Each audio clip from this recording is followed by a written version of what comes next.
ಶ್ರೀ ಗಣಪತಿ ಶಾರದಾ ಗುರುಭ್ಯೋ ನಮಃ. ಲೋಕ ಸಮಸ್ತ ಸುಖಿನೋ ಭವಂತು.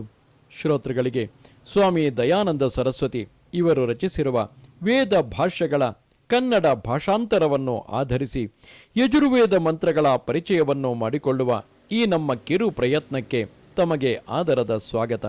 ನಾವೀಗ 3ನೇ ಅಧ್ಯಾಯದ 48ನೆಯ ಮಂತ್ರವನ್ನು ಗಮನಿಸೋಣ.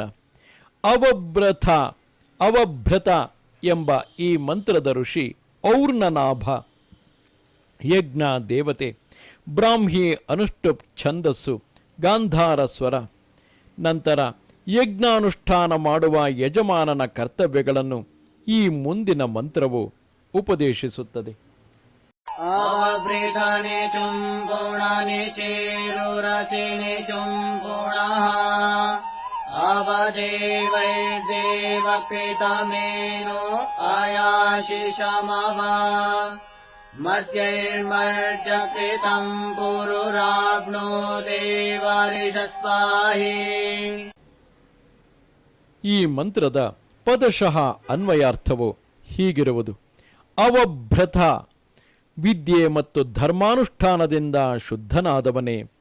ನಿಚುಂಪುಣ, ಧೈರ್ಯದಿಂದ ಶಬ್ದವಿದ್ಯೆಯನ್ನು ಅಂದರೆ ವ್ಯಾಕರಣ ವಿದ್ಯೆಯನ್ನು ಬೋಧಿಸುವವನು. ಮಂದಗತಿಯಿಂದ ಸಂಚರಿಸುವವನು ಆದವನೇ, ವಿದ್ವಾಂಸನಾದ ಮನುಷ್ಯನೇ. ನಿಚೇರುಹು, ಸದಾ ವಿದ್ಯೆಯನ್ನು ಸಂಗ್ರಹ ಮಾಡುವವನಾಗಿ ಅಸಿ ಆಗು.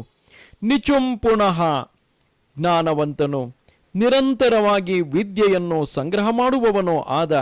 ನಿಚೇರುಹು, ಯಜ್ಞಕ್ಕಾಗಿ ಸಮಿತ್ತು ಮೊದಲಾದವುಗಳನ್ನು ಸಂಗ್ರಹ ಮಾಡುವ ಯಜಮಾನನಾದ ನಾನು. ಅವ, ಇದು ಅಯಾಸಿಷಂ ಎಂಬ ಕ್ರಿಯಾಪದಕ್ಕೆ ಸೇರಿದ ಉಪಸರ್ಗ. ದೇವೈಹಿ, ಪ್ರಕಾಶ ಸ್ವರೂಪವಾದ ಮನಸ್ಸು ಮೊದಲಾದ ಇಂದ್ರಿಯಗಳಿಂದ. ದೇವಕೃತಂ, ಇಂದ್ರಿಯಗಳಿಂದ ಮಾಡಲ್ಪಟ್ಟ. ಏನಹ, ಪಾಪವನ್ನು. ಅವ ಅಯಾಸಿಷಂ, ಪರಿಹರಿಸುತ್ತೇನೆ. ಅವ, ಇದು ಕೂಡ ಅದೇ ಕ್ರಿಯಾಪದಕ್ಕೆ ಸೇರಿದ ಉಪಸರ್ಗ. ಮರ್ತ್ಯೈಹಿ, ಮರಣಶೀಲವಾದ ಶರೀರಗಳಿಂದ. ಮರ್ತ್ಯಕೃತಂ, ನಶ್ವರವಾದ ಶರೀರದಿಂದ ಮಾಡಿದ ಪಾಪವನ್ನು ದೂರ ಮಾಡಿ ಪರಿಹರಿಸುತ್ತೇನೆ.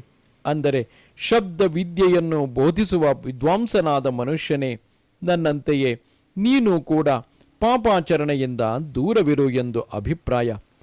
ಪುರುರಾವ್ನಃ, ಬಹಳವಾದ ದುಃಖವನ್ನು ಉಂಟುಮಾಡುವಂತಹ ಶತ್ರುವಿನ ದೆಸೆಯಿಂದ ನನ್ನನ್ನು ರಕ್ಷಿಸು. ದೇವ, ಜಗದೀಶ್ವರನೇ.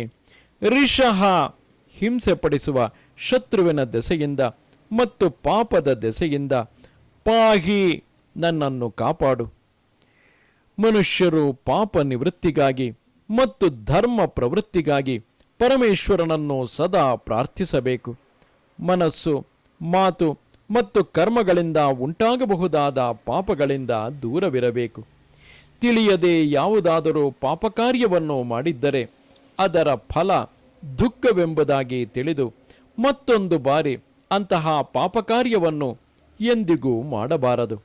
ಸದಾ ಪವಿತ್ರವಾದ ಕರ್ಮಗಳ ಅನುಷ್ಠಾನವನ್ನೇ ಅಭಿವೃದ್ಧಿಪಡಿಸಬೇಕು. ನಮಸ್ತೆ ಶಾರದೆ ದೇವಿ ಕಾಶ್ಮೀರ ಪುರವಾಸಿನಿ. ತ್ವಾಮಹಂ ಪ್ರಾರ್ಥಯೇ ನಿತ್ಯಂ ವಿದ್ಯಾದಾನಂಚ ದೇಹಿಮೆ. ನಮಸ್ಕಾರ.